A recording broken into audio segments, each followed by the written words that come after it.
like a cat, it was a present from my brother. I read a lot of books, but I couldn't see between the lines.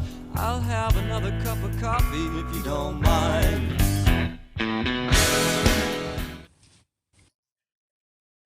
Yeah, just like that, we're back.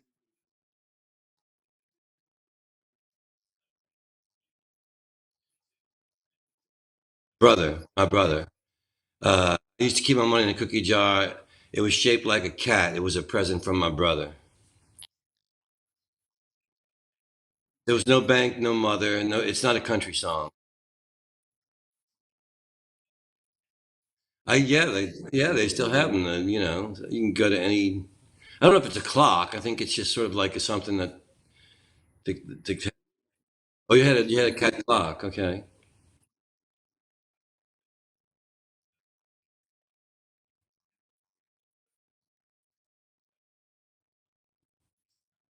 No, no. We had a. You're talking about the science fiction movie you've been working on for the last year. I'm very excited about it because I had a starring role in it briefly before I got edited down to supporting cast.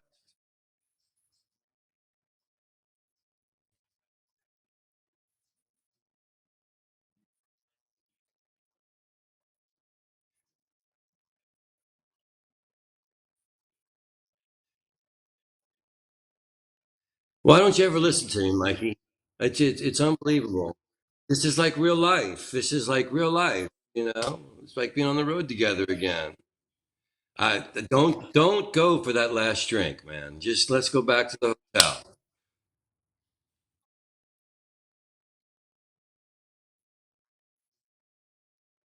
Don't hang out with the bridal party after the show. No, it's terrible.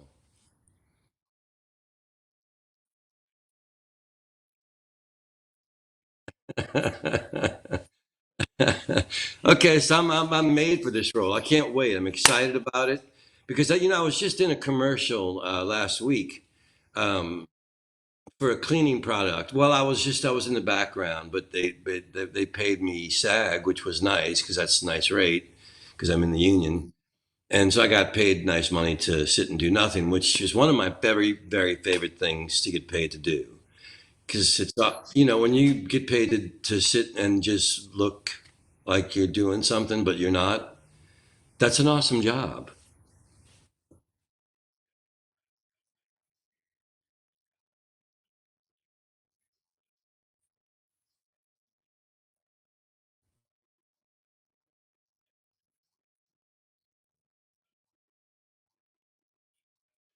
Oh, no. Oh, did he let you be an extra? Oh, nice. I didn't know that.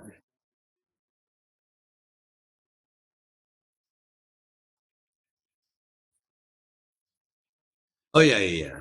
Yeah, it's not glamorous. You know, it's funny you should mention the underneath because, you know, Steven Soderbergh, who you kept mentioning so casually, is the director of the underneath. And Fred and I had known him through Vance DeGeneres, who was in a band with us called the Backbeats in 1982. At the time, he was just a kid at the video arcade that I used to go and hang out in before the Backbeats shows at the Chimes. And his dad taught at LSU. And Vance was friends with him, and he said, "Hey, he's really talented, and we should get him to do our video."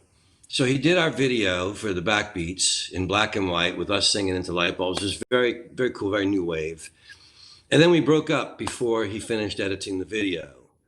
And you know, he came to collect the money, and we were like, "Well, we don't have the money, and we broke up. We don't need the video." And he's like, "Well, I'm not going to give you the video if you can't pay me." And we're like, "Well, we can't use it. You can keep it."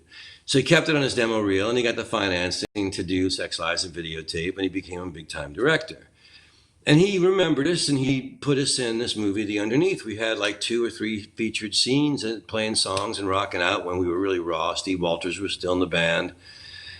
And then the movie was a flop, and it didn't do anything. And then his next movie was coming out, and he was getting interviewed in the Gambit.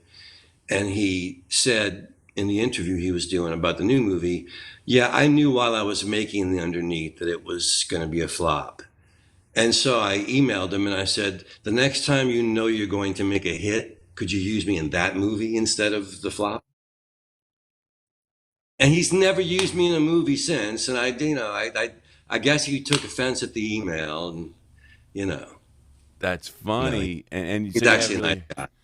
you have No, I've you seen him. talked to him since? You have? I had a very funny and just embarrassing encounter. One of those things where you just, anyway, he was coming to town after Katrina to show a film at the Canal Place and do a little Uh-huh. talk before. And my friend Coleman DeKay, who I write songs with, is a screenwriter out in LA, and he's friends with him. And he says, "Hey, Steven's coming to town." I called him. I told him that you and I are hanging out. And the city was pretty empty at the time. I was living on Royal Street, and was in town for Jazz Fest and staying down the block on Royal Street. And he said, "Why don't you come out and have a drink with him?" So I went out to have a drink with Soderbergh and Coleman, and we meet at the bar across the street from Canal Place. And the bartender was a Cowboy Mouth fan. I had just quit the band. So he's serving me doubles. I think I was drinking White Russians because I'd seen The Big Lebowski. And I think I'm the dude or whatever the fuck. So I'm drinking double White Russians, which is a lot of vodka and sugar is what it is essentially. And we go back and he does his talk before the film and he comes up to me and he goes, "You want to, go back and get another drink or whatever." And so now I've had way too much to drink and the movie's over and he goes, "You want to maybe go to Frenchman Street and see some music?" I go, "Ah, sounds great." And instead, somebody goes, "Oh, do you have a rough cut of your new film?" And it was The Good German with George Clooney. And it was really slow paced film noir, black and white, World War II kind of thing. And I'm so drunk and I might have somewhere in the course of the evening smoked some kind bud that somebody had brought back from Amsterdam. I don't know what happened there, but I know that I was overserved in every way.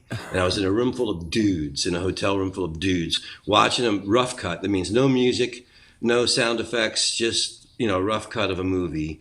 And the vodka and the White Russians are kicking in hard, and I'm gonna fall asleep. It's nice and toasty and rather cool, and it's Jazz Fest, and I've had a long day. I'm stoned and drunk, and I'm gonna fall asleep in Steven Soderbergh's room watching his new movie, and I'm like, I can't do that. So I Right. crawl out of the room and I grab my shoes because I was shoeless. I crawl past the TV so they don't have to disturb. I got to go home, blah blah blah. I've made up some excuse, and I get home so drunk that I sleep late, and I wake up and I call Coleman, and I said, "Man, I'm so sorry that I left early. I was so drunk." And he goes, "You were there last night?" That's awesome. It's pretty much. I saw Steven again on the streets of New York. I was visiting my friend Scotty Moore up in New York City about 3 years ago, but he was on the phone and we just waved as I walked by.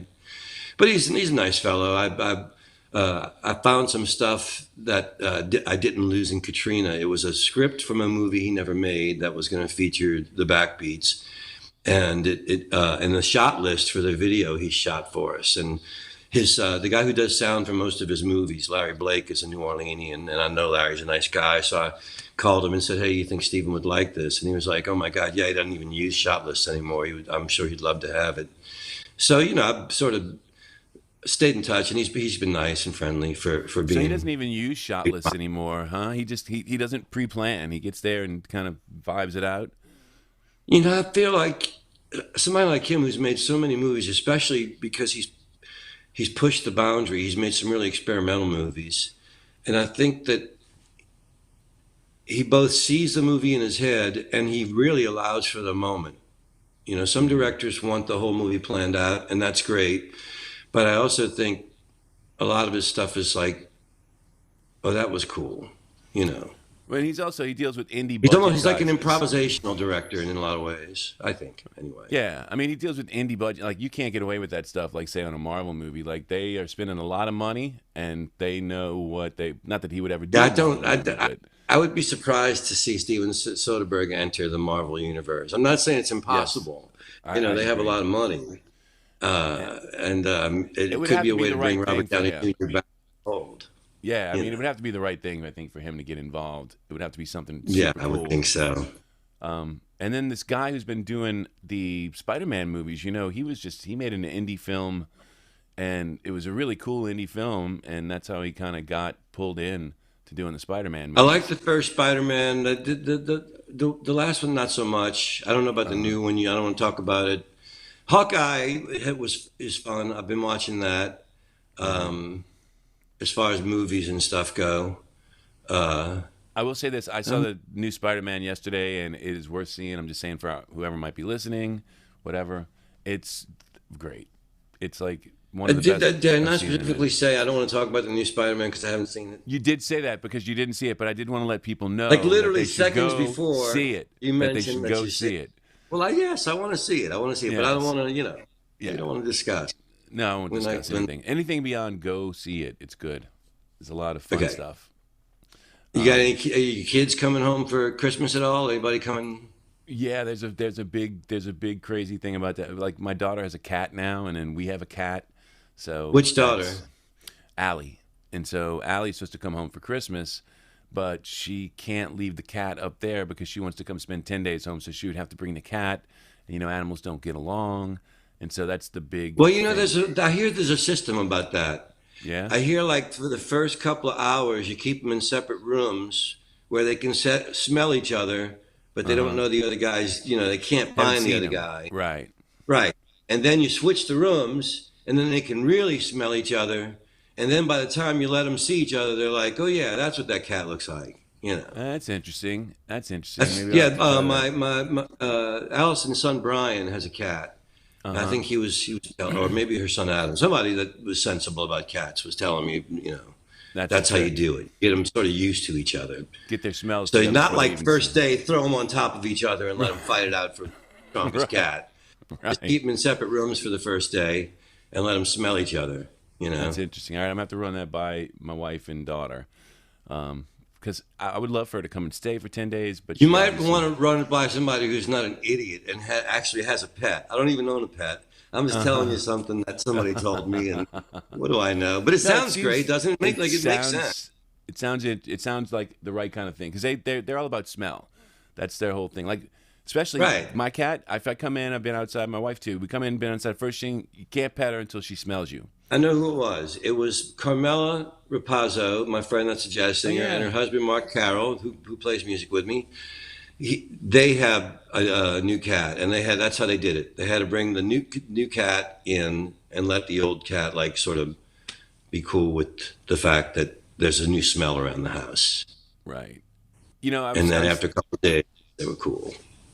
I'm gonna check and make sure because I think I can. If I can run these shows off my laptop, then what you were talking about, where maybe we just do these whenever we know we're gonna have a Well, I think minute. there's absolutely no point. Let's not pretend that 9 o'clock is our appointed time, or Mm-hmm. that there isn't, in fact, an appointed time. You and I get together and talk when Whenever you we can have do it. time in between gigs, and I'm glad again that you're And you're busy about to get because busy Monday's too, I'm cool. sure. You've gotten No, busier. no, No.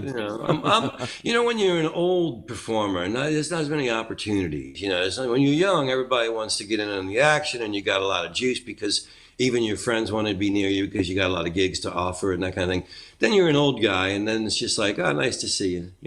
Yeah, yeah, nice to see you. Being an old guy kind of gets that way in every field, I think, not just the entertainment It's okay, industry. Yeah. because when you're young, you want all that. You want it because you want to climb to the top of the mountain. When you're an old guy, you go, ah, No, it's you're like absolutely right. Sisyphus, That's the funny never thing. ends. Yeah, I mean, all that extra testosterone you have as a young man is usually towards Hey like man, I still have testosterone. Don't back off. it's about conquering the world. And then when you get older, you look around and go, what? I don't really need to conquer the world. It's Well, no, no, you definitely, you learn you slow down, and thankfully, yeah. And you look at everything and you're like, yeah, we're good. We're good. It'll be all right. We don't need to. We don't need to conquer that. I got a gig, great. I don't have a gig, great. Whatever. that's If I, you. yeah. If you mean I can stay home and watch TV, thank you. I'm gonna do Yeah, I that. remember reading like an interview with Willie Nelson when he was in his 60s, and now Willie's in his 80s, of course. And they asked him if he still wrote, and he said, "Yeah, just not as often." And they said, "Why not?" He goes, "No, just don't have as much to say." Yeah. Ski keeps calling me and asking me about helping him with, writing this, that, and the other. And I just tell him over and over again the same thing. It's like, I don't have as much to talk about. I mean, the stuff that I would talk about these days, I don't think the kids are interested in it. And let's be real, the kids are the ones who buy records. That's that's why it I works don't when you're know younger. anymore. I mean, who knows who buys anything? And I mean, what's it matter? It's all streaming. Bruce Springsteen just sold his catalog for $500 million, and Did he really? Bob Dylan sold his catalog for 800 million, which means that guys like me and Alec McMurray, our catalogs are worth a ham sandwich at Frady's. So who knows how any of it works and who's buying. I don't think that the reason that you should make art is because you think somebody's going to buy it. I mean, that's No, a I great get it. reason. Right. But if like Skeet's still compelled, and he's got a wife and kid, and he's still compelled to write songs, I think that's great. To me, one of the most profound interviews I read with my favorite songwriter John Lennon was just before he was murdered. He was interviewed in Playboy, and they asked him what he thought of Bruce Springsteen. And he goes, well, I don't know what to think of him so far. He's great. He's written about chasing girls and driving cars, and that's great stuff. But what's he going to write about when he gets older and gets married and has kids and has a family? And how's he going to incorporate that into his rock and roll? If he can do that, I'll let you know what I think of him. And I don't know if Springsteen ever read the interview. I always wanted, like, if I had one question to ask Bruce, as much as I'm a fan and love his songs, that's what I would ask him is like, did you read the interview and did it make you, as a songwriter, did it point you in that direction? Because in his songs, in fact, After the River did go in that direction. They talked about his marriage and his kids. And I think that's, so I think that if Skeet's writing that kind of song and is still compelled to write, that's great. I don't know who's listening to my stuff or Skeet's Hmm. stuff or your stuff, but when we were young, we were happy anybody was listening. And I'm still surprised when an audience shows up. 100 people showed up at Chikiwawa after I hadn't played in a while. And it was awesome. It was unbelievable, really, that 100 people cared. Right. So I'm just a guy writing songs. That's it's great that anybody cares about that still. Well, I think kind of what I was getting at was like, some of the young bands, they always become part of a scene if they're doing well, like Yeah, but I the mean, way the like the scene revivalists and the young started band, and like whatever. both of those things are But so I mean, temporal. right, A young, the young band lasts 5 years, and then they're the old 5 years, band, and then they're the old band. Yep. But while they're the and young then the band, scene lasts 10 years, and then it's the old scene. right. But I mean, You might you know, stretch it out to 15 years, You know what I'm but talking about, though. This where you go to see one of these young bands, and it's like it was when we were kids. People are dancing everywhere. There's lots of people, and then you go do your older shows, and people are sitting and enjoying the music. It becomes more of a musical event. I mean, some of them dancing or whatever like that, but you also have a lot of people that are just kind of there yeah. listening Well, and yeah, you have all that energy when you're young. right. That's kind of my point. And so when you're Then the young party and lasted everybody has to forever. be I mean, there because people aren't coupled up yet, so everybody's looking for, potential, you know what I'm saying? It's just a whole different scene on the just young side. looking. You're looking for friends. You're looking for women. You're looking for drinks. You're looking for Direction fun. in You're looking life, for action. You yes. don't even know who you are. You in New Right. Orleans, the drinking age was 18, so we were Yep. out in the bars, and MTV had just exploded. So the Right. live local music scene that was playing like original songs it was really fun. It was Jumping. packed. It Yeah. was, a I thousand remember kids would go see Cold, and it was great times to be going out and being a part of that, and remember playing and at because Jimmy's to the full drink. houses over and over again, right? I mean, you go to Oh Jimmy's, yeah, that was the spot, for a while. It was like because he could put 1,000 people absolutely, in that place, and it was like a good yeah, payday, and it yeah, was a good absolutely, man. gig That's back how in I the first day. met Carlo Nuccio. Carlo is a great drummer and a great songwriter and singer. But when he was 17, he already had a great PA, and Jimmy had a crap PA. At first, I don't even think he had a PA. And Right. so you'd bring your own, which mine was shit, or you'd rent Carlo's, was like the first number you got. And so here's a 17-year-old kid coming in, and he knew it, man. He had a killer PA, and he knew how to mix, and he Uh huh. actually taught Fred how to tune his drums. Fred Wow. was just the same age. He was like a year older, maybe, or the same age as Carlo. They were 17 or 18. And Carlo hits his drum and he goes, "Hey, man, you ever tune these things?" And Fred started laughing because he'd never heard of that before. He goes, it's funny, tune your drums. And Carlo goes, "No, man, it's like, an instrument. You got to tune it." And Fred was like, "Really? How do you do that?" And Carlos showed him, on a tom, how to get a tone. And Fred, here's really good pitch. He got, in fact, perfect pitch. So Uh huh. once he knew that you're supposed to tune him, he started tuning his drums. But prior to that, he'd hit them and they just wah wah wah, and Right. but he was a kid, and so was Carlo, because Carlo was just he was really mature musically and professionally,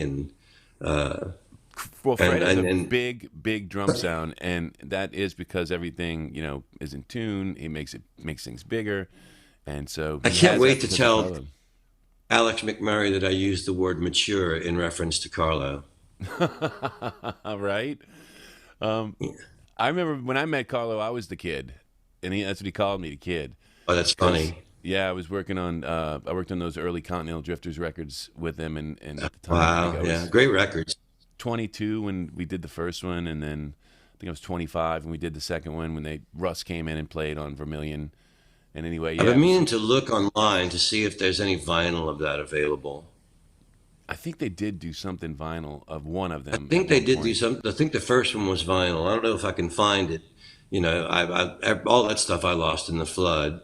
But I really love that first record, And that was especially the one really with all Carlo. Carlo Loved them producing all. it, all Carlo producing. And when I went in to go do Vermilion, like I thought, it's funny because I talked to Peter's one who pulled me in, and said, "Oh, we got to get Mike. I worked great with Mike." And so Peter was actually supposed to produce that record. Well, all kind of, him and Susan started having some issues, and Peter just dropped out. He just he wasn't having anything to do with producing it. So suddenly, it's me and dealing with Robert Miche and Vicky Peterson and all these stronger personalities of Very, and very talented, but older and fully formed star they've been in the business personalities. for a long time. They both of them had made a lot of Well, records. and successful bands too. You're talking, Yes, Vicky was the Bengals and Robert was Dream Syndicate. That was that the Drifters were a heavy lineup. Peter was they in were the a heavy lineup. DBs. They were Susan is Susan. She's the Cow Sills. For freak's sake. Right. So Although Susan you know, doesn't care. Susan's easy. Susan comes. She cares at the end. Don't get me wrong. She does care what it sounds like at the end, but she's not going to sit there and micromanage. If it gets to the end and she's happy, she's happy. If it gets to the end, she's not happy, she'll let you know. But the rest of them are micromanagers. Mark, the bass player, oh wow, micromanagers. And we that's had two tough when weeks you. to mix and record that record, and so it was a lot of. Won't you guys go to sleep for a little while and let me work so that I can actually get some goddamn work done? I always try and tell artists who are new to recording to just try and trust your engineer and your producer. You hired them for a reason. You like their stuff. Right. So, somebody says, "Oh, I really like this mix. Can you just change that one background vocal, bring it up a little bit?" Then you're like, "Yes, we can. It's going to cost us 2 hours of studio time because now we have to start the whole mix over and paint a whole new sonic picture that puts that one little vocal. And is it really that important?" And Right. some people will say, "Well, I think it really makes a song," kind of thing. And it's hard to educate people that making records is its own art form. You might be a really wonderful live performer, but if you've never made a record before, then you're not a recording artist yet. You will Right. be. It's not that hard. You just got to learn a few things, but it's different than just being a good live performer.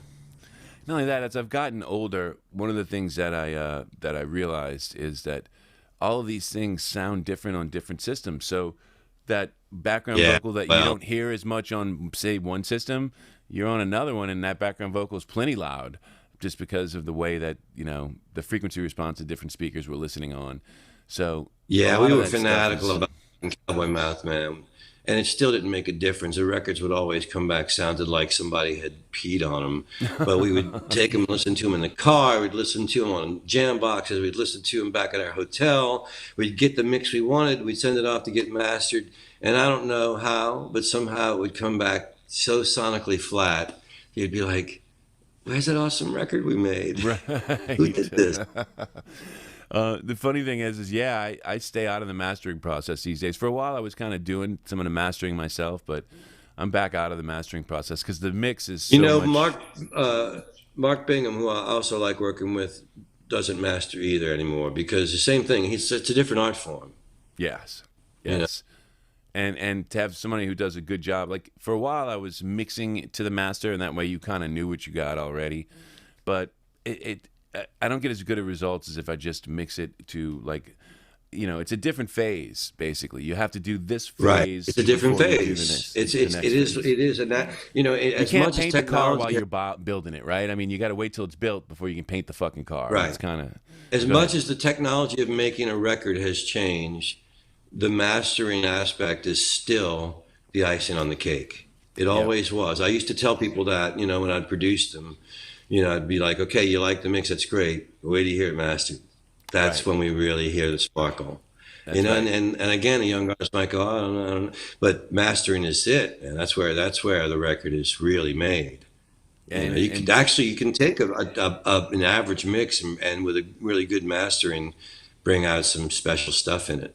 absolutely. And so that's the trick is finding a good mastering engineer. And that's what I told John and them. And they're still kind of in the middle of that phase of they're supposed to hire a mastering engineer. I keep waiting to hear back from them so they could tell me where I'm sending these mixes to what mastering engineer. But they haven't quite settled Now, on is it one something yet. he's doing with Darren? It was the Red Rockers, the remix. We So, did so it I'm sure about Darren's in 2 months ago. charge. Darren is actually You in charge know, of the mastering because and finally he reached yeah, out. and he manages the replacements and Paul Westerberg. So I'm sure he Apparently, knows good, man. they found a guy who did the guy who did the replacements. Actually, that mastering engineer is going to do it for them for There a you good go. price. And I said, "Fuck, he Yeah, should be great." Darren's got those kind of connections. You know, Right? he's the real deal. Is he So really? So I the never met record's in good Darren. hands.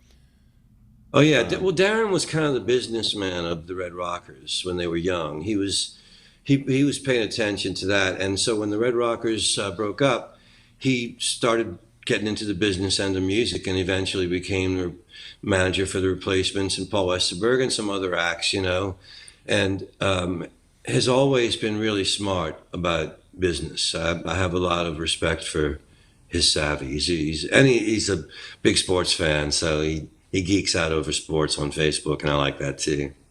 that's neat. Yeah, he was happy with the mixes too, actually, and so they're just going to Well, that's master good them for because he now. really knows records, man. He really Yeah. does. He knows some.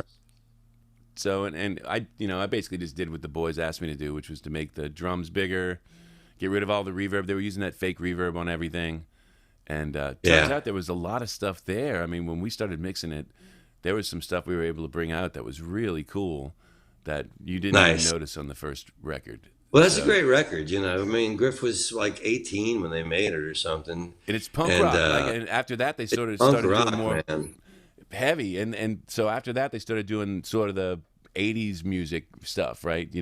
Well, what happened Even was that, you know, they were really Clash fans. They were hardcore Clash fans. So that was a record made when the Clash was still making melodic punk rock records, the early stuff, you know, Give 'em Enough Rope and right, all that. And then the Clash had the hit with Casbah or Com- Combat Rock. oh So right, yeah, Rock the Casbah, and they were a little bit more commercial. And so and the tiny little punk label that had signed the Red Rockers and made this really gritty punk record got bought by CBS Records. And CBS Records wanted to mold this sort of Clash American band into more like a Clash sound, like they had become. It might not have been that record. It might have been Sandinista, but one of those records where they started to get more into pop. And so they got a really nice producer, and they came. But I mean, they were that first record, "Good as Gold," was a great record too. It right. wasn't a punk record; it was a more of a pop rock record. But it's got I China on heard it, for one of the God's sake. pop rock songs because we didn't mix one of the pop rock songs because they had the tracks from it and it had come from a different record, so we didn't even bother with it. But I was like, "Oh my God, is this different?" It was so, and I'm not sure which song I heard, Yeah, but it was so different. Like, chorus guitars instead of the heavy guitars, and just the feel was different. It was like, my God, you guys transformed into a completely different yeah, they thing. really did. It You know, was, Griff really took to the. Griff's great in the studio. uh You huh, know, he's really good at being in the moment and coming up with parts. And his singing in the studio is always been just spot on. You know, he's a really talented fellow, and I mean he shines live too. yeah, He's no, great. I he's guess like great. a Yeah, fan. You know, whether it's in the studio or live, Griff's great. right. No, you're right. He's still got a voice, and he was singing some parts on this. Always did. I Always kept did. the thing. They came in thinking they were gonna cut these tracks that they needed, but we found everything on the tape. So I think they started to try to cut one little piece, and it was like it didn't make it better, and so we just stopped. It was like this isn't really making Right. it better because it was, you guys, this is a punk rock record. You know, we're not stacking Nice. vocals on a punk rock record. You know, what do you? This is, you know. So it was kind of funny. You know, in the end, they didn't realize how good some of the stuff on that record was, and they were just like, "This is fine. Wow, this is fine." And so it was a lot of fun to just kind of be able to go through and not It have was a to good record. I remember the re-record record it. really well. I had that record again before Katrina, but it was just wasn't. It was one of those records like the early punk records. It wasn't mixed really great. It was a little. It Right. was thin sounding. It was thin So it's sounding, gonna and be there was great to all hear. that reverb and stuff, and you couldn't really hear what was going on. It was so much reverb you couldn't hear. Talk about icing. It was drowned in icing. It was like Randazzo skin cake. It just poured on. But reverb And was such a big thing in the late '70s, early '80s. You know. yeah, but you could hear, this is one of those boxes too. This is one of those boxes that they, at the time, it sounds like that early Yamaha box that everybody was using. And Richard Byrd used to love that fucking thing. I don't know if Richard Byrd ever mixed any of your stuff, but he would drown it in that stuff too. He Just did. drown it in that Rev Richard 7. helped me mix up my first record, Jet Black and Jealous, when I But got signed somehow, did you keep him by away that. from the reverb? Because it doesn't have a ton of We reverb on had it. we were very limited on choices with that record because what happened was in 1989 when I was moving home to New Orleans, or '88 when I was moving home to New Orleans from New York, I went to Roger Manning's apartment, his one-room apartment, on Broome Street in New York, where he called the Broom Closet as a recording Uh, studio. And I said, "Hey, man, I'm leaving town. I want to record all the songs I've written in New York." So I sat on a stool, and he sat on the floor, and he hit record. Occasionally, he'd pause so I could get a drink of water, and we just recorded all my songs on a four-track Tascam cassette recorder. And awesome. so for the next 4 years, I was carrying that around as like these are my songs kind of thing. And I'd stopped playing music. I was working on movies. You know, I worked on Miller's Crossing. You know, I was working up in Boston and playing people these songs. And then I joined Cowboy Mouth and was playing a gig with Cowboy Mouth with this band Royal Crescent Mob, I think was their name. Yeah, I They know Royal were Crescent like Mob. they were big in Atlanta, and you know we went up and we said, "Hey, we're from New Orleans. We play original rock and roll. What do y'all do?" And they're like, "We're like the Chili Peppers, but different." And literally in 1993, when we started, 1992, when we started, every band where we went around the country was like the Chili Peppers, but different. That's what they would say. Oh, we're like the Chili Yeah. Peppers, but different. And I Different. didn't really like the Chili Peppers all that much, to be honest. They So I weren't a really singers didn't band. care for the Right. I didn't care for the bands that were like them but different. So, Right. and I didn't really like being in Cowboy Mouth all that much, to be honest. So I was drinking Wild Turkey and sitting in front of the little 5 Points, getting drunk. And this lady comes up and goes, "Hey, you just played a great set. Why you look like you're in a bad mood?" I said, "You want to know why I'm in a bad mood? I hate the fucking band that's playing. I hate the fucking band I'm in. I'm a great songwriter. Nobody fucking cares."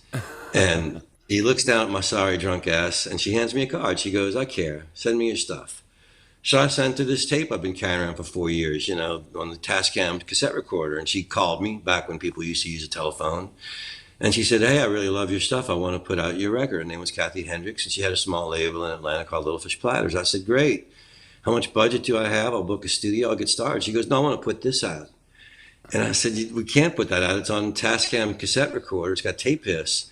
And she goes, "Do what you can do to get rid of that tape hiss, but the guy singing these songs sounds like he thinks nobody's ever going to hear him, and you're never going to capture that feeling if you go into a studio." Right. So I called up Richard Byrd and I said, "Can you help me get rid of some tape hiss?" And we went into his little place that he had at Jimmy Robinson's warehouse. And mostly we listened to what Roger Manning had done. He'd laid just the barest of reverb on, and the guitar was recorded with a Radio Shack condenser mic that Roger taped to the inside of my Alvarez acoustic guitar. That's And awesome. I think he had a decent vocal mic. So that was what Richard had to work with. You know, he took the tape hiss out and we sent it to her. And I think she let me record like Picture You Wearing Bones and Jet Black and Jealous, maybe one other thing that weren't perfect on the demo. She let me re-record those at Richard's studio.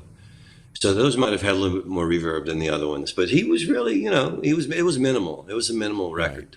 Right. He wasn't able to go crazy on it. I mean, for So, you know, it was made on a Tascam cassette recorder with a Radio Shack condenser mic. So yeah, it was a minimal record. yeah, yeah, that's amazing. So, In fact, Oh, years later, when I went to make Heart Renovations, was like the sequel. It was 25 years later. I was going through my second divorce, so I made another divorce record, and it was Heart Renovations. And I even posed like in the opposite direction as the original cover, and tried to make it another all acoustic record. And I told Mark Bingham, I said, "Hey, Mark, I recorded the original with a Radio Shack condenser mic, and I really want to do that, but Radio Shack went out of business a few years ago." And he scratched his head and he thought of it. He goes, "Well, let me see what I got." He comes up and he hands me the guitar and I start playing and he starts fucking with the sound and he just starts cracking up. And he goes, "That's a $1,200 condenser mic that I just made sound like shit for you. I hope you're happy." And then I'm like, "Are you cool?" And he's like, "You know what? I always wanted to make a boombox punk rock acoustic record, so let's do it." And he was nice. great, man. There were times when he was doing the mixes where he liked the shitty guitar sound so much he would turn it up and put effects on it and just sit there and giggle to himself before he get back to mixing, you know. Nice. Anyway. Yeah. Yeah, it's a fun record. You sent it to me telling me that very thing, and it's a good record. You getting a Yeah, lot of well, shit yeah, out on you had that to be a record. real hardcore Paul Sanchez fan to understand that it was the sequel to Jet Black and Jealous. And there's a handful of those out there who appreciated it. Yeah, and I think you kind of when you told it to me though, you kind of sold it. You set it up already. You're like, when you sent me the record, you're like, so this is my answer to Jet Black and Jealous, and you told me about the picture and stuff like that. So I went into it Mm. knowing with that mindset of like thinking, all right, does it have the energy and the anger of because there's a lot of anger in that first record that doesn't show Oh, up there in was a some of the lot of later anger records. on Heart Renovations. Yes, I There heard it. was a few too many songs. I should have cut it down to 13 songs like Jet Black and Jealous. But then I remembered later that I re-released Jet Black and Jealous with like 16 songs. So in the end, it was the same thing. It was the same thing, right? I never And know you when to shut up is the problem. did you put that one out in vinyl though? Jet Black and Jealous. Did you eventually do that I or put Jet no? Black and Jealous out on vinyl during the pandemic. Right. Did it And sell out? one day when I have money again, it, it didn't. It didn't sell out actually, but it Gotcha. sold plenty. Uh huh. It paid for itself, Right. which was nice. I didn't lose money on putting it out, And it's but nice I to have still that have one. some for sale. And, Jazz Fest is just around the corner in French Quarter. All the festivals are coming, so hopefully when the tourists come to town, I'll have records in the stores and people will buy them. It'll be fun. So you go, yeah. Gusman saying so much anger on both albums, but a beautiful anger. I agree. Anger that we can all get behind, kind of anger. The kind of anger that you can share. And other people go, yeah, I know what he feels like. God damn it. I've felt Well, that too. I think that everybody's been in love and had it gone wrong, or most people have anyway. And so that's why both of those albums are easily relatable, more so than like, say Loose Parts, which had more domesticated kind of songs on it. And people that like Jet Black and Jealous didn't like that record As nearly as much. much. Right. Because it A was, you're bunch of right, it's people more did like that record. domesticated. It has But its it's own it's a fans. very. I remember even Peter at the time was going, "Oh my God, this record is so optimistic. Like everything on this record is so optimistic." And for even he was. I remember him giggling at one point, going, "I've never made such a happy record in my life," and he was having fun making it. But Oh, that's nice to know. That's yeah. nice to know. I haven't talked to Peter in, man, like almost a decade. So it's nice to know that he felt that way. Even though he brought in Susan to sing on that one song, he thought it was gorgeous. That was sweet. Yeah, she sang on a few. She sang on. Well, let's not talk She about sang love on. is the one that I'm kind of thinking the duet, but Well, she did part of me at the Shroom Room. mm-hmm, I remember they couldn't get a sitter for Miranda, who was like a little baby at the time. Now Miranda's a grown woman who's married, but this was many years ago. And so she was singing the chorus, which was part of you is always going to be a part of me, as she was bouncing Miranda in her arms, singing, looking at Miranda as she's singing. But she's not like singing, she's not all emotional about it. She's just singing the lyric and getting the harmony right. She's Susan. She's, right, she's being a right. mom as she's being a brilliant singer. And then later, Cowboy Mouth was recording at the Egyptian Room at 333 St. Charles, where Robinson Mills used to own. And And that's where we recorded. we Let's had not talk about we love. had, I think we'd taken the afternoon off and they let us use a studio to do the vocal for Let's Not Talk About Love there. And Susan sat next to me on a stool, and you set us up with two gorgeous mics so we could sing a duet together. And I remember after the first pass, I was listening. Her voice is so beautiful, and I turned to her and I went, "Wow, Susan, that was really beautiful." And she smiles and she goes, "Thanks a lot. What the fuck are you doing listening to me? Like, you're Sing supposed to your be fucking singing, you part. dummy. Sing You your know, part. do your shit and I'll do my shit, you know." She was a great teacher, though. Susan was like, she's a great singer, Since and she and was she's real 5 down or to earth. 6, she's been singing in these huge Yeah. harmony things, and just an I amazing asked her one voice. time, like, what would be your advice for singers? And she just smiled and she said, "Paul, 90% of good singing is confidence." Hmm. And Eh, she's so right, you yep. know. Knowing the notes and confidence. But she also had, like, much like Griff and like Kevin Griffin and John Butek, and think of the singers who don't overblow. Susan doesn't overblow. She sings with control. They all sing with Hmm. great presence. They're very present in the moment, but they also sing with a great control, which gives them beautiful tone. You Right. know. She's early. Those early records. My God, there's some. The stuff on that first Drifters record. Just oh my God. Get over it and Oh stuff like yeah, that. Just like still gives me chills when I hear incredible. it. But Yeah. Loose Well, I Parts mean, was Susan actually can give Loose you Parts was chills. kind of my audition to be able to do Vermilion, too, because it was meeting Susan and meeting the guys and stuff like that and getting to know Mm. all of them. Um, gave Peter the confidence to go, yeah, let's bring Mikey in. Well, you worked with him more on Hurricane Party when Tim Yeah, but Summer was producing that Hurricane was after Party. Vermilion. That was Yeah, after, really? That was after yeah, Vermilion? that was Wow. after Vermilion. And then they went and I made the guess so. That last was, record without me, but it was okay because they were just everybody was hating each other. I was glad I wasn't actually part of that record because I what didn't was the name of enjoy that the last record as record? much. I don't. I remember it had the candles on it, and It but it it was, was no, no, I like that record. No, I liked all their records. I was a Drifters fan, yeah, that record just had less for I me. think, Just to me, the first record was always my favorite yep, because it just sort of, it was just exploded with greatness, I agree. and it rocked. And I love Russ's drumming, but Carlo's It such a didn't great rock the songwriter same way as too. I Carlo. mean, Yeah, I it know. had that song, that Carlos song on it, a couple of Carlos songs on it that were just Yeah, awesome. New York So and he added a lot. New York and yeah, my favorite, Mezzanine, yes, you know, Mezzanine. Oh fuck, what a great great tune. song. Uh, Yeah. and you've heard the demo stuff that they did before Susan and them joined with like Carol A and all that. Like on that one, he had Oh, I about did hear six some of that later songs. on with Ray. Yeah, Yeah, and Mississippi, which later and I think Mississippi, made it with right? Susan singing.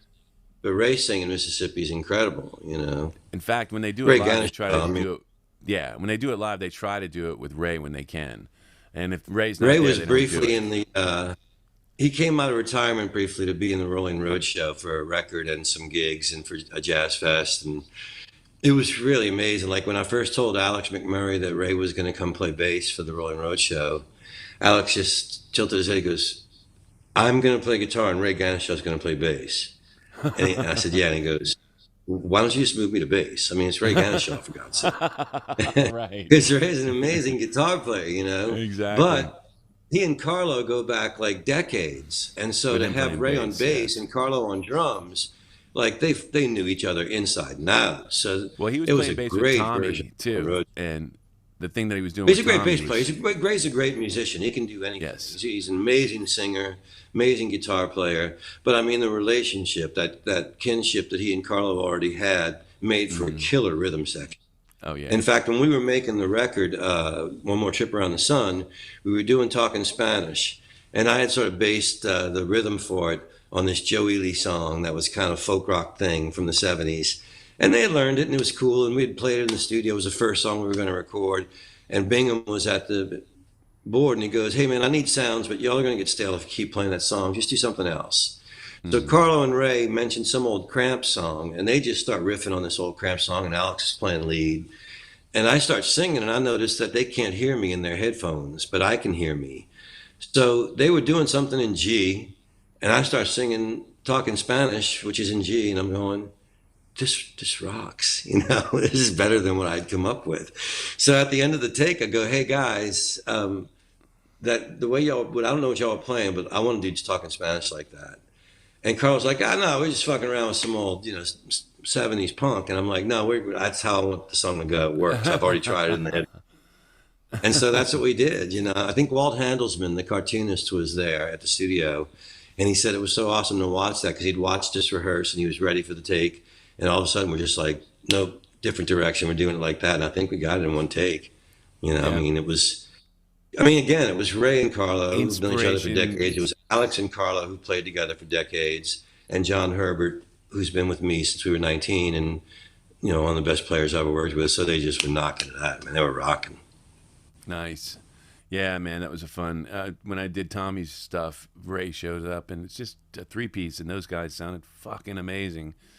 Um, Well, you don't need anybody else if you got Tommy Malone on guitar. You yeah, know, he's a special, drummer, a bass player, and Tommy. Tommy's, he's a force of nature on guitar and as a vocalist. and his vocalist, You know, right? He is. I wish he wrote better songs. I think that was his only thing, and he writes decent songs, I don't especially know. for his genre. But Didn't he write "So Long"? I don't Didn't think he so. write It that? was So the bass. long, bye The bass bye. player wrote most of those. Johnny Really? Allen. Yeah, Johnny wrote that? wrote most of the ones. I'd have to check on that particular song, but all the hits songs that they were had in the Really? that was all Johnny Ray, I Johnny mean, Allen. Tommy was a singer for sure. Yes, Tommy sang them, So but I just assume he wrote it. That's yeah, funny. Now maybe want to go check the yeah, records you I should don't have check. anymore because I lost the flood. Yeah, Johnny But Ray Allen wrote most of that stuff, and he kind of held it over the rest of the band. And he wasn't a great oh, that's bass fun. player, and he was a drunk, but he wrote the fucking hit songs. So what are you gonna do? It was That's one of so the great. until he finally passed on, and then they kind of went Well, on their own. Adam Brazy was their tour manager, and he gave me the greatest bit of advice. He used to say that whenever the subdudes would have a vote, Steve Amity, being a Cajun and not wanting any conflict, his vote was always "Me Too." Whatever anybody voted, he was "Me Too." And they were like, "Well, they just voted in opposite directions." He goes, "I don't care, Me Too." I'm with you, fellas. I said, "Me too." I've used that so many times, man. I don't want to get in it. Me too. That's awesome. Speaking of Adam, he probably doesn't want me to say, but he just had a little health issue, and he's better, and they're working it out or Oh, whatever sorry like to that. hear. But he had a surprise. He was riding around town, didn't even realize he was having little minor heart attacks, and Oh, wow. he had an uncomfortable. It was just from an uncomfortable feeling in his chest. The doctor said, "Go to the emergency room." So he went Because to the he's a big emergency room. biker. He Yeah, rides his he bike a rides lot. his bike and all that stuff, and he just said it was just It's uncomfortable. funny. I was just talking about that with an old friend of mine, Chris Buns. He's a brilliant doctor who's in town. And we've known each other since we were in our early 20s, and we're both long distance runners, and we're both working out, always trying to stay fit. And I was like, as you get in your 60s, it gets harder. You're like, I'm doing push ups and I'm doing planks. But as far as like running, he goes, "Well, I still run." I said, I was, but I started like feeling something in my knee. And I realized, you're getting older, you're going to run yourself straight into a knee surgery. So start Right, finding other ways of staying fit, more isometrics, but whatever it is that you need, and, right. less Run yourself into a hip indulgent. replacement or something, right? It's like, I And need a hey, hip man, I've got replacement. friends that are going through it. Like I just had a friend that had a hip replacement. She's It's a pretty maybe common 2 years thing. younger than me or same age as me, and so it's real. And I mean, I'm all about staying in shape, but running's not easy on your body. I did it for most of my life. I mean, I loved it, Uh but huh. it's one of the least forgiving Agreed. exercises you can consistently do. Agreed. I mean, I haven't been able to run in ages, and it's probably why I can't get rid of my little pot belly. It gets smaller when I eat less. When I'm fasting and stuff, it gets I've smaller, but noticed it's that always when there. you eat less, when I eat less, my stomach is not as big. I notice. But it's always there, Uh, right? It's still, but you still like it didn't go anywhere. It's still there, a little fucking thing. It's oh just yeah, waiting. we're. I mean, It's just I waiting for you to mean, eat first of more all, again. I'm 62. So let's not have the illusion that if I lost the little pot belly that I have, I would somehow suddenly be sexier to society at large. Right, right. It's not going to Who are we change kidding? perception that when Right. I walk in the room, oh, Well, there's you know that what old though? You, guy. you do kind of have a George Clooney thing going on. I mean, he's still a sex symbol, and I don't know how old he is, but he looks old. Um, we are the same age. He has 100 times more money. He has more hair. He's better looking. and has way more contacts around the world. But other than that, we are very similar. You're very, very similar. That's right. You do have you definitely have his charm, and that voice of his, though. I don't know. He's got a good voice sometimes. He's got that good. He speaks down there, man. He does. He's got that. Yeah, and he starts and he telling tilts the his story. head to get the puppy dog guy a lot. Yeah, I like Clooney. By the way, Yeah, he's good. Soderbergh's Ocean's movies are some of my favorite fucking movies, man. Those They're, are such you know, fun those movies. they're so out of character for the rest of his films, where he's very heavy and he's into some serious topics, and they're such fun films. I I know. really, I mean, I've watched granted, them two is a all. little strange. Two is definitely weird. It's almost like they wrote that one as they were filming it, because it is a little weird. Well, let's But just say that two had spent a lot of time in Amsterdam. yes, so maybe they Let's were just stoned leave out of that their on the minds table. while they were making it. But three came back. Three came back to with Pacino in it and everything. It was fucking great, Yeah, three was strong. They were all And good. they The were all first good. one is flawless. The The first one first is was one of the best flawless. cape movies, Yes, I agree. ever. It's just so well done. And then Aaron Brockovich was one of his big ones, which was Great brought movie. Julia. Yes, unbelievable movie. Julia Roberts couldn't have Traffic. been better I cast mean, for Steven that. Soderbergh. Steven Soderbergh is one of the finest American directors of I our just watched time. Contagion again because of just how it was working. How they were thinking it would work in 2016 because he based that all off basically WHO information and stuff, and the things that they got right. Now, granted, the thing in the movie was more deadly than obviously COVID Right. is. So obviously it's a little Although bit at different. 800,000 dead, it's pretty fucking deadly. It You is pretty know. deadly.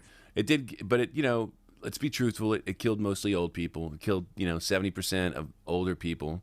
Um, Only 30% of the people were under 50 Yeah, I that mean, killed. if you want to get into that, but I mean, like, first The of one in all, Contagion was they, whoever got it basically died, unless you had an immunology yeah. to it, which Well, that was so Ebola, that was it AIDS was like an back in the day. Ebola-ish kind of that kind of thing.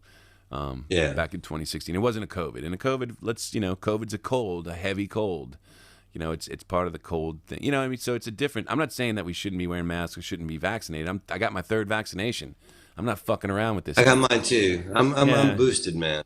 I'm I'm boosted as much boosted. as I can be boosted, man. I'm And definitely not fucking around I'm with it. still not totally trusting humanity. Like I said, I went to a party for Allison's work, so it's a lot of doctors, and they're standing around, and they're talking, they're trying to be. I mean, they have to live it, so they're trying to be sane about it and being medical and well, the percentages and this and that. And I was like, I mean, yeah, that's all great, but as far as I'm concerned, we're all standing here vaccinated and boosted, and basically we're just having a drink in the non-peeing section of the pool. And this doctor Right. started cracking up and he goes, man, that's it. That's where we're in the non-peeing section of the pool. Yeah, we're all doing the best we can. We're not peeing over here. But those Right. guys right over there are peeing their asses off. And I know it's drifting over here. I know I'm standing in their pee, Right. you know. Yeah. I'm just hoping that the So I vaccination. go out, I'm wearing my pea I was on suit, the North and Shore. I'm hoping my pea suit will keep the pee off of me. Right. I mean, basically, when we got vaccinated, we got our Like pee I'm on the suits North on. Shore yesterday and I was bringing my brother somewhere and I stopped to get something, I forget. But I don't even bother putting my mask on because I'm just going to wind up getting in a fight with somebody if I put my mask on the North Shore. You know, Somebody's It's going to funny. say something, and my I still natural don't know what the instinct says, rules I'm are, so I just put my mask on whenever I'm going into any building these days, and oh, then I look, scope I it don't out even from know. there. I went, Zach Smith, a great photographer locally, has an exhibit at the New Orleans Jazz Museum of different festivals over the years that he's attended and set up and photographed artists, and was kind enough to include me in an exhibit from 2008. So I went to the opening. And so I walk in, and the first people I see are Zach and David Cuny, the curator of the New Orleans Jazz Museum, an old friend. And they're masked, and I'm masked, and my wife Allison is masked. We're all masked.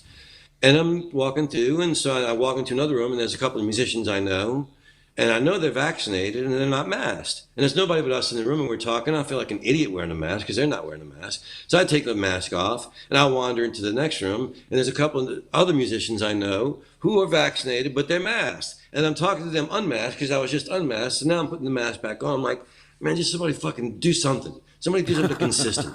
I'm just Right. gonna wear them. I'm just gonna be Michael Jackson and wear the fucking mask. I'm gonna keep Right. it on all the time. I have to tell you, I wear it for yard work now, and I Oh, really? sneeze less after edging. That's a Yeah, good I used to idea. sneeze I'd have problems singing after I did yard work, and now I'm wearing the mask. I'm like, oh, geez. And so now when I go to fly, I'm thinking, people are kind of disgusting anyway. I should have been wearing this for years, flying around the world claiming this. Right. I don't know Right. where these Yeah, I don't people have mind been. having to wear them on planes because, like you said, you don't have to smell the people next to you. I tell you, when you're working these festivals and you go into Portalet, the mask is awesome for Portalets. And let's face it, that moment you're walking into a meeting and you had a cup of coffee and you just forgot to have a mint, and you have a mask on, you're thinking the only person smelling my coffee breath is me. The other thing is I don't feel like I have to shave as much when I got a mask on because I just throw the mask to help cover Shaving's it. a whole other thing. I can't grow Yeah. facial hair. I mean I can. I'm swarthy. I have to Right. shave twice a day sometimes, but 3 days or 4 days into trying to grow a beard or any kind of facial hair, I just start itching like a hound dog. I just go mad. I'm sitting there watching a movie at 9 o'clock at night, and I leap out of the chair. I have to go shave immediately. Feels like my face is on fire. Can't have the hairs digging into my face. I I've understand. when I was, I'm gonna do I had a Santa Claus. goatee when I was young. I'm Well, gonna. you'd be a good Santa. Well, my plan is to not shave until after Christmas and to see if I can get I might get some It's not no, extensions, not and I'll that do big the in Santa Claus 10 thing, days. and get it down to here. You know. No, in 10 days' time, you should have started like 10 months ago. Yeah, you're probably right. People are saying it's great and cold weather. Well, we wouldn't know anything about that because it hasn't been cold here in New Orleans in fucking weeks. Well, So, don't say it like that because I'm not one of those people.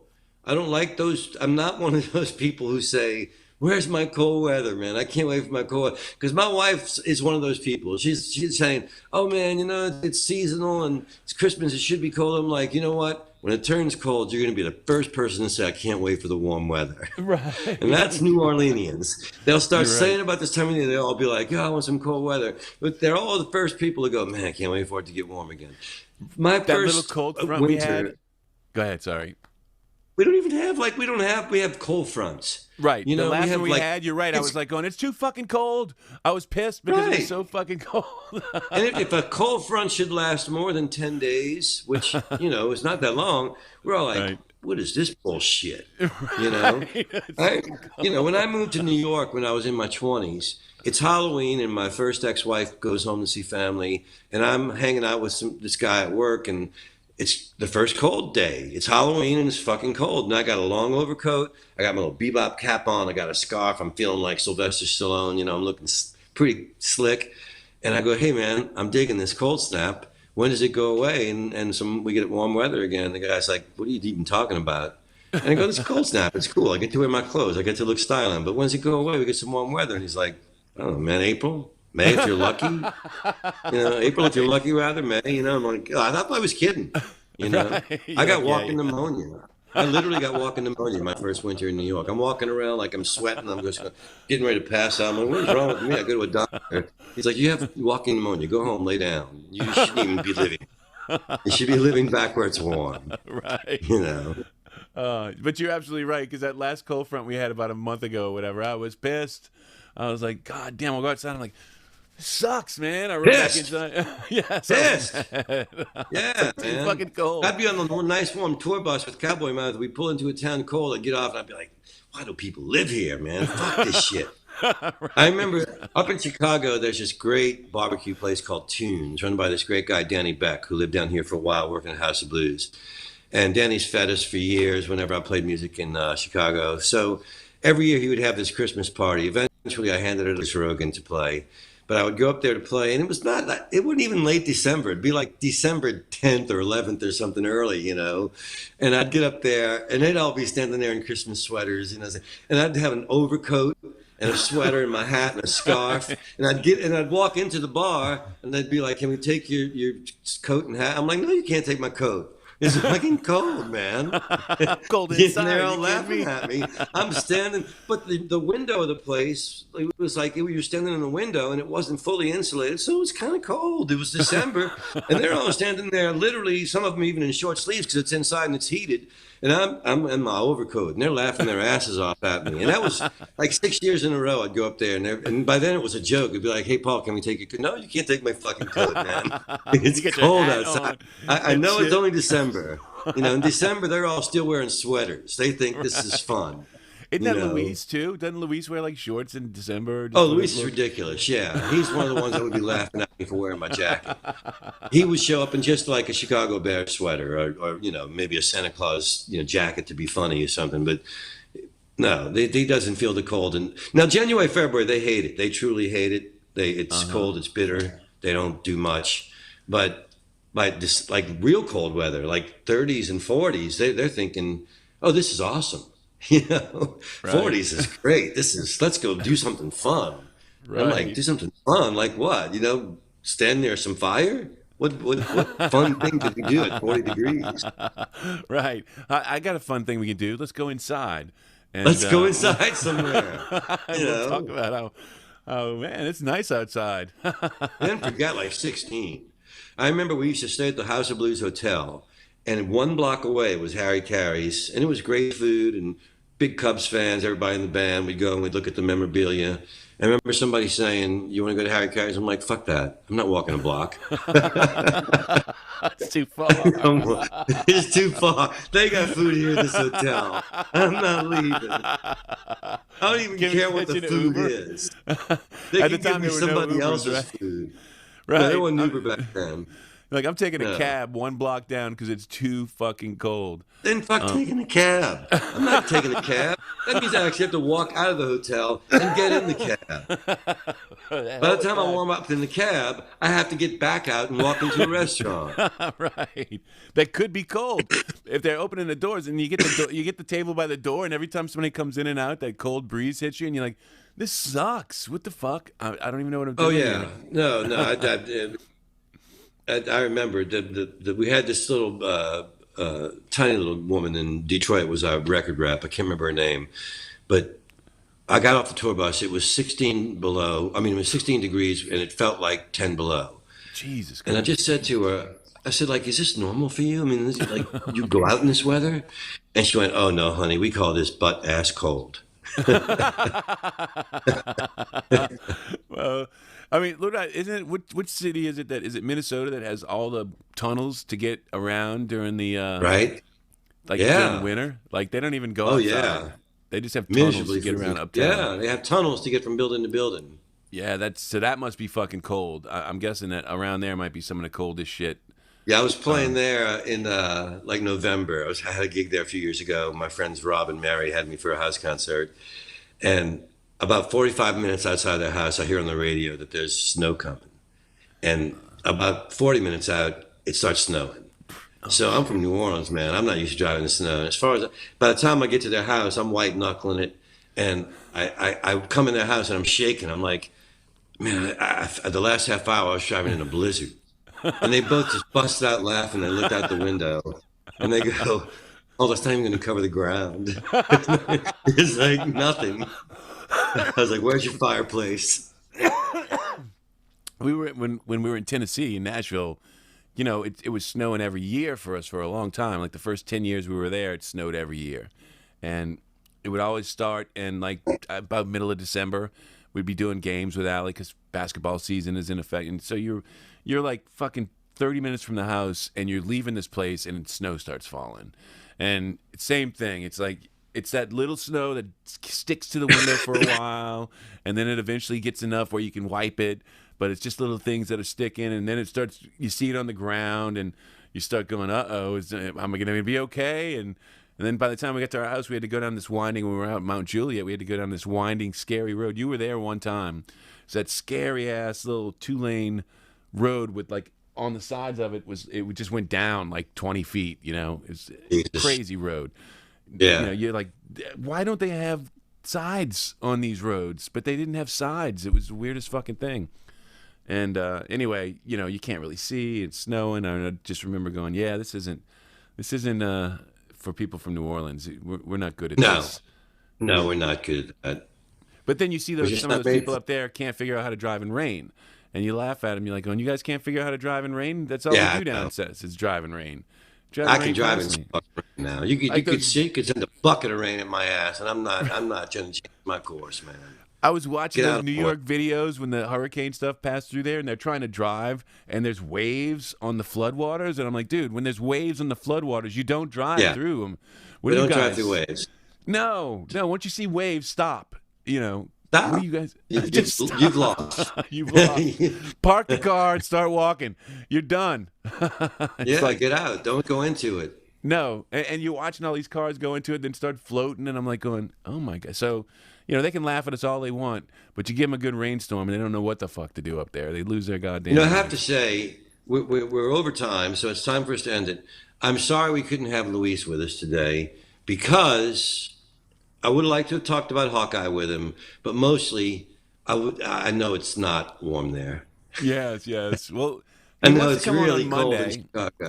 He wants to come in on Monday. He's giving you the weekend to try to watch the Spider-Man movie, Are and we I'll going to take do you this on on Monday? Sunday. We could do this on Monday. Yeah, I'm You're off off. next week? I am, Look at you and it's Christmas for the week, so holidays. Yeah, holidays. okay. Watch, That you're going to wind up getting work. People love you. we'll see. Well, these kind of things usually this time of year, there's nothing else coming. It is. Not the It, same. I'm like Willie Loman. I'm liked, but I'm not well liked. I'm doing a different work than you. That's all. That's all. I'm not. But You're usually one at of this the time of best. year, I do a lot of corporate events. That's the stuff that I've been picking up. There's no corporate events I coming like. up for I used to Christmas. love corporate events. I got to say, when I was playing with Cowboy Mouth, big money and Yep. very. Let's face it, little effort. They It's might not listen. hard. Occasionally, they might listen to a few songs, but for the most part, they're doing their meet and greeting. And while it might have been frustrating for Fred, Griffin and I kind of got used to it. Be like, hey, man, yeah, I This love gig is those about getting shows. paid. This gig is not about the audience liking you. All right, let's You're not just going to do the gain any gig, new have some, let's fans here amuse each other, have some fun, and take the make money and make the run. money. Yeah, as That's what Shamar those Allen gigs are always used about. to tell me, make the money, Unc, make the money. Yep, absolutely. Those are definitely whore gigs, but they pay well. So whores get paid good money. Well, you say whore like it's a bad thing. All right, Exactly. we'll do this again on Monday with our friend Luis, and I'll watch Hey, Spider I'll take you Man. to see Spider-Man on Sunday if you want. I'm off. There's one right by your house Let in me let Elmwood. me let me check because Yeah, see Allison's what your taking the schedule looks week like. off, and I don't know that me going off to see Spider Man was on her list of things she was taking the week off for. Yeah, no, I understand. I understand. But So I'll let you know. She might have yeah, sister plans. She has six sisters she loves, and it's holiday time, and one of them's got an injured hand, and they're very obligated, and so maybe she'll be doing a sister thing. I want to One watch it thing I one more won't be time doing with is a big watching the crowd. Saints. What's that? I know, I know. I want to watch it one more time with a big crowd because it was one of those movies where the crowd, there's a lot of crowd moments where it's a lot of fun Was there when a there's a big crowd. crowd? Did you see it with a big crowd? It was a big crowd. It was See, I don't know how I full. feel about that. Did you wear a mask? I did actually, but I'm triple vaccinated. I'm feeling pretty good about things. Yeah, but I mean, there's some bastards carrying Omicron around, and he's sitting next to you. He's wearing a wife beater or something, and he's your underarm hairs and next to you. I See, don't here's the know what's thing. going on.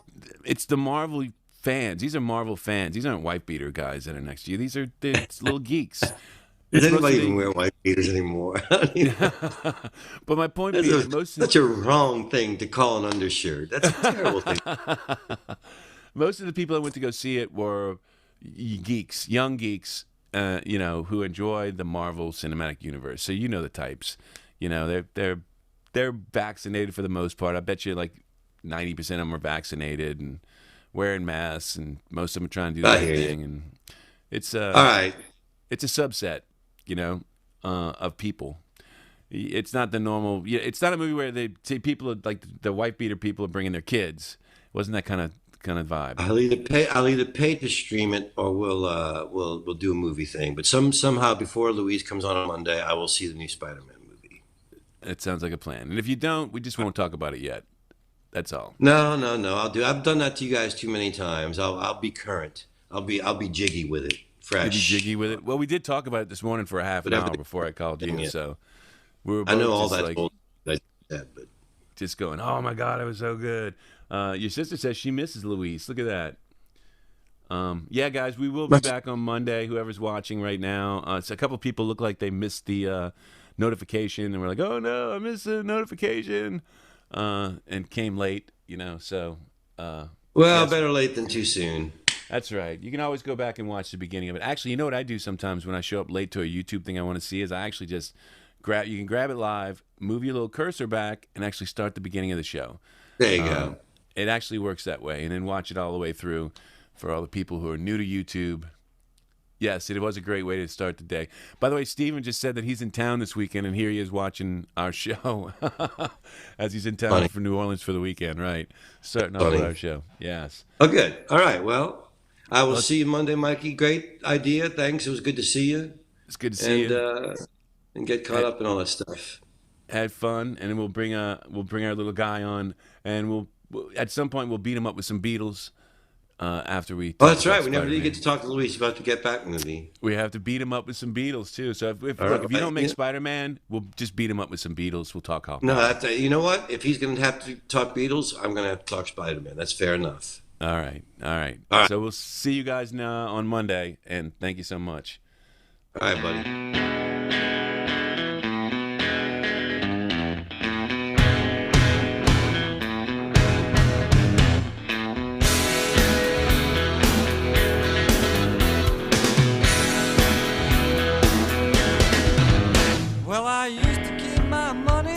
Cookie jar.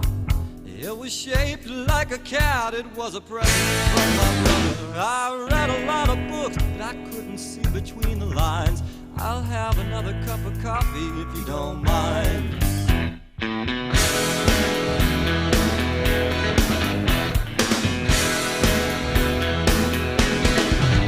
Well, her hair is as black as an alleyway, and it used to be red, and it used to be blonde.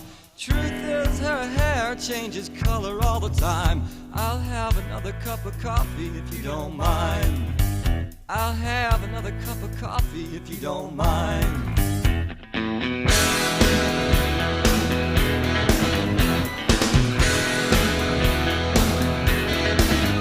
Well, I'm staring at her shoulder, but it's not what I see. I hear two fellas fighting in the booth across from me. So I wipe away the ashes from an empty counter seat, and I wished I wasn't homesick, I wish I was asleep.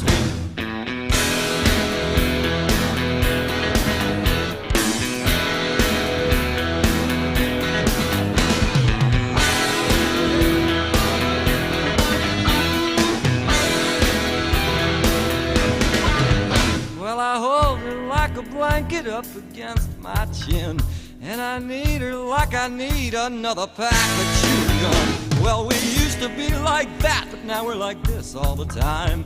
I'll have another cup of coffee if you don't mind. I'll have another cup of coffee if you don't mind. I'll have another cup of coffee if you don't mind.